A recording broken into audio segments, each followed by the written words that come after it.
Good evening, everyone. More losses on Wall Street today as the Dow tumbled 171 points and the Nasdaq lost 36. Today's sell-off capped off a tumultuous week. An emergency rate cut by the Federal Reserve, massive price swings in U.S. financial markets, and a White House rescue plan to stimulate the economy. Looking ahead, next week could also be volatile. Here's Suzanne Pratt with a preview of what to expect. As weeks go on Wall Street, this four-day one seemed exceedingly long. Next week, however, may be no better for investors. Not only does the Federal Reserve meet to discuss monetary policy on Tuesday and Wednesday, but Friday the government will release the highly anticipated monthly employment report. Experts believe those events, in addition to other economic data, will help determine the course of trading for next week and beyond. U.S. financial markets widely expect the Fed to cut rates further at next week's gathering.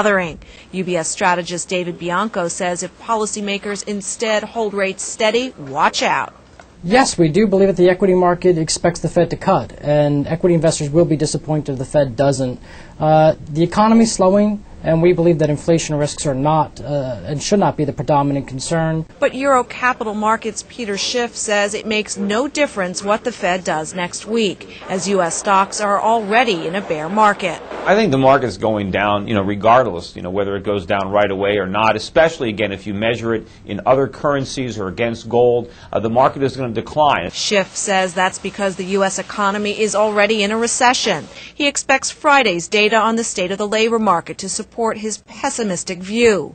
Wall Street economists are forecasting that a paltry 63,000 jobs were added to payrolls this month.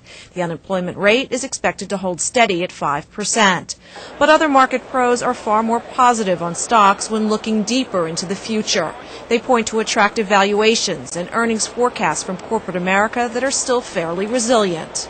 I expect the S&P 500 to appreciate about 20% from these levels by 2008 year-end. I would not rule out further turbulence, but I do think we've seen some of the worst in these markets at the start of this year. Going into next week, experts say investors' nerves are rattled. Even if fundamentals perk up a bit in the coming days, it will be tough to change investor sentiment. Suzanne Pratt, Nightly Business Report, New York.